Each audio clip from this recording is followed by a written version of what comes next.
Welcome everyone. So now we are going to study the malnutrition diseases in newborn or children, and the conditions which occurs because of malnutrition in children are kwashiorkor and marasmus. Kwashiorkor occurs in the children whose nutrition is deficient in protein, and marasmus occurs in those babies or children in who are taking proteins and calorie absent diet or whose nutrition has low caloric value. So in kwashiorkor, it occurs commonly in children between 6 months to 3 years of the age, while marasmus occurs in infant under 1 year of the age. So the causes of kwashiorkor are low protein intake and extreme scarcity of the food, or low level of education in the people who are taking diet which has low value of protein. So kwashiorkor occurs more commonly because of protein deficiency, and in kwashiorkor there is moon facies, mild retardation, abdomen is protuberant, fatty changes in the liver occurs because of decreased apolipoprotein.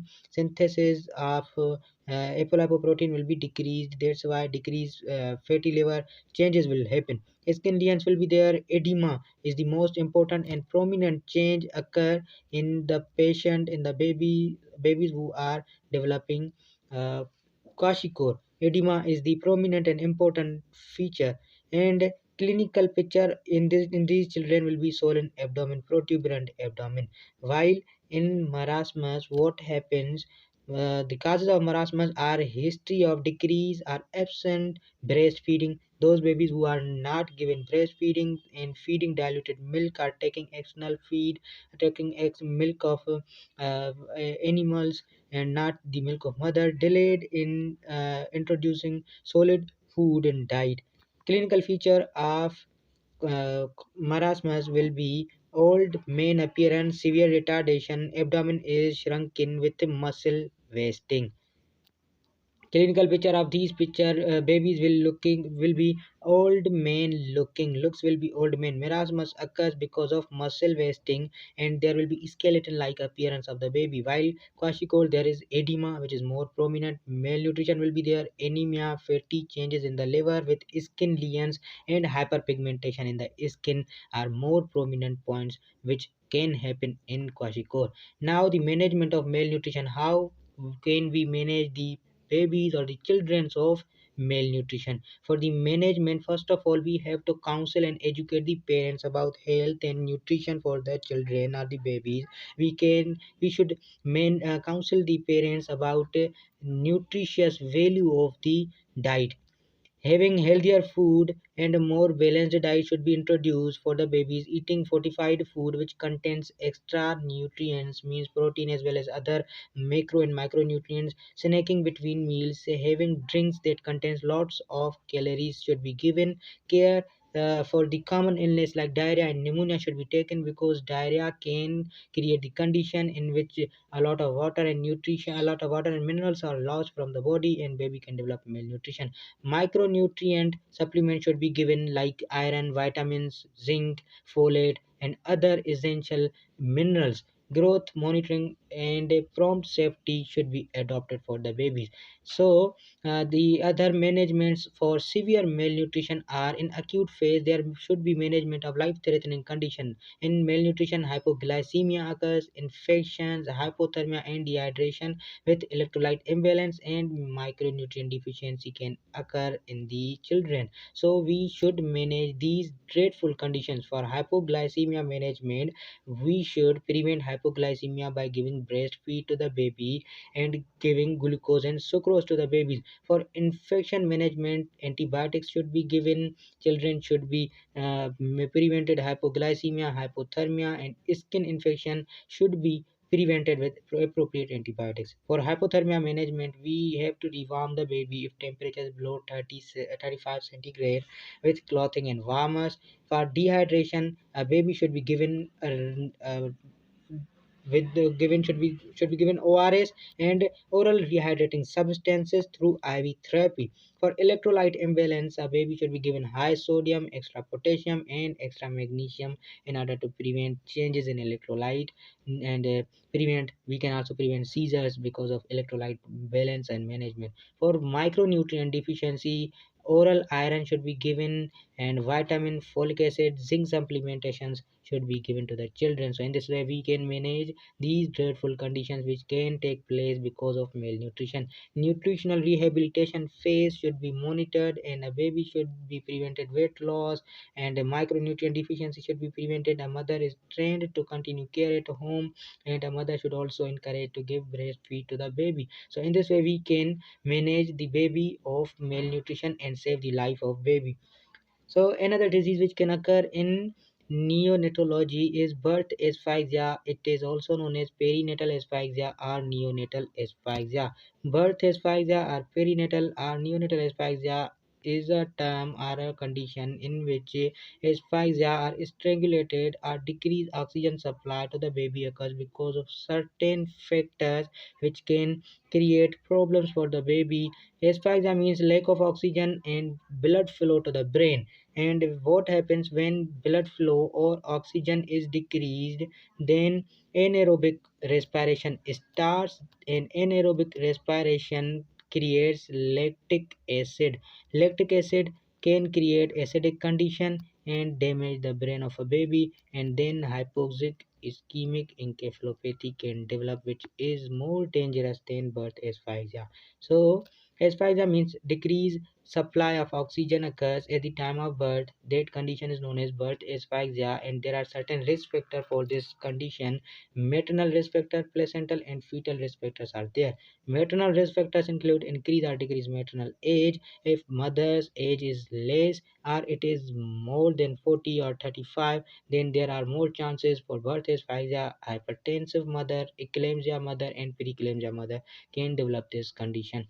Pelvic abnormality and diabetes mellitus. Mother having diabetes can give birth to the birth asphyxia baby. Hypotensive mother, infections to the baby or mother. Maternal hypoxia because of cardiac or pulmonary disease can give rise to the condition.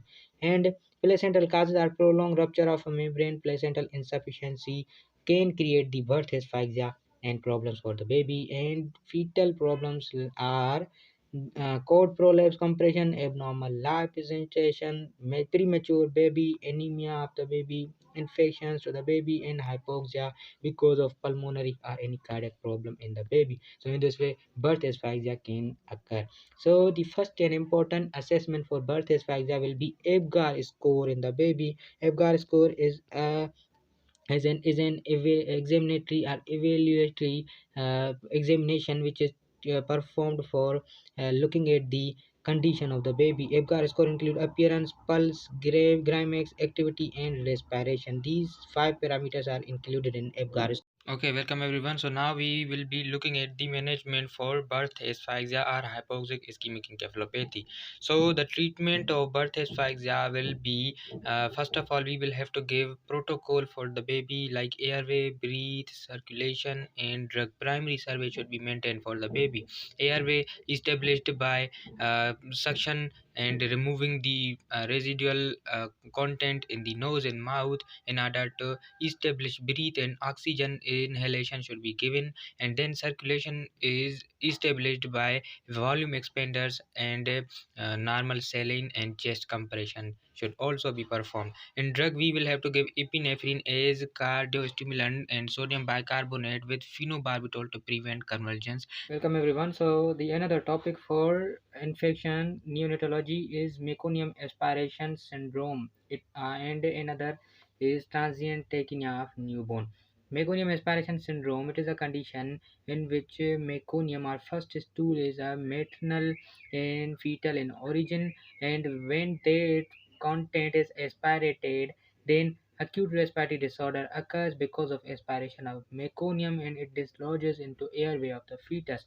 That's why this is known as meconium aspiration syndrome. Meconium is often passed as consequence of distress or hypoxemia. When oxygen is decreased, meconium is aspirated, and multiple disorders or multiple conditions can develop like progressive tachypnea, flaring of the nasal ella will be there, grunting, rales, ronchi on chest examination, chest will be barrel shape in structure will happen, and ABGs or arterial blood gases will be changed because of hypoxemia and hypercapnia means increased carbon dioxide in blood. So because of increased carbon dioxide, there will be uh, changes in the blood and arterial blood gas will be altered. Chest radiograph shows patchy areas and atelectasis, coarse irregular densities with hyperinflation areas. So the treatment for meconium aspiration syndrome will be mechanical ventilation with high concentration of oxygen and a high mean airway pressure should be given, and it can be prevented by removal of orphan oropharyngeal tracheal meconium in the delivery room if indicated. So in this way we can manage meconium aspiration syndrome. Transient tachypnea of newborn, it is a condition. Transient tachypnea means increased respiratory rate occurs and a pulmonary edema occurs resulting from delayed clearance of fetal lung fluid. When fetal lung fluid are delayed clearance happen, then transient tachypnea of newborn can develop. It occurs in both term and preterm infants and common infants with C-section delivery. Those babies who are given delivery with C-section, they may develop this condition, and the clinical presentations will be these are shortly present after tachypnea, and grunting and nasal flaring will be there, along with oxygen saturation will be altered, pH will be decreased, and carbon dioxide will be increased. Then prominent perihilar streaking on X-ray will be there with increased interstitial marking of the fluid and interlobar fissures. So the treatment for this condition will be oxygen and nasal positive airway pressure should be maintained. And those babies who are delivered via C-section must be monitored for transient tachypnea of newborn. In this way, we can save the life of babies. So the other condition is respiratory distress syndrome in newborn, or it is also known as haline membrane disease. Now, respiratory distress syndrome is caused by lack of surfactant. As we know that in babies, surfactant is created or produced by type 2 pneumocyte, and when the surfactant is deficient, then respiratory distress syndrome will be developed. Pathophysiology, it results from deficiency of surfactant, and the surfactant is produced by type 2 pneumocyte cells in pulmonary epithelium. When these type 2 pneumocyte cells are decreased, then surfactant will not be produced and surface tension will be reduced. That improve lung compliance and prevent full alveolar collapse during expiration. But when surfactant are decreased, then there will be collapse of alveoli and gas exchange will be altered. So surfactant deficiency results into poor compliance, atelectasis, hypoxemia, and cyanosis. So in this way, this respiratory disease can develop. Since fetal lung maturity is generally attained by 34 weeks of gestation, so respiratory distress syndrome is considered as a disease of prematurity. And risk factor for this disease is prematurity.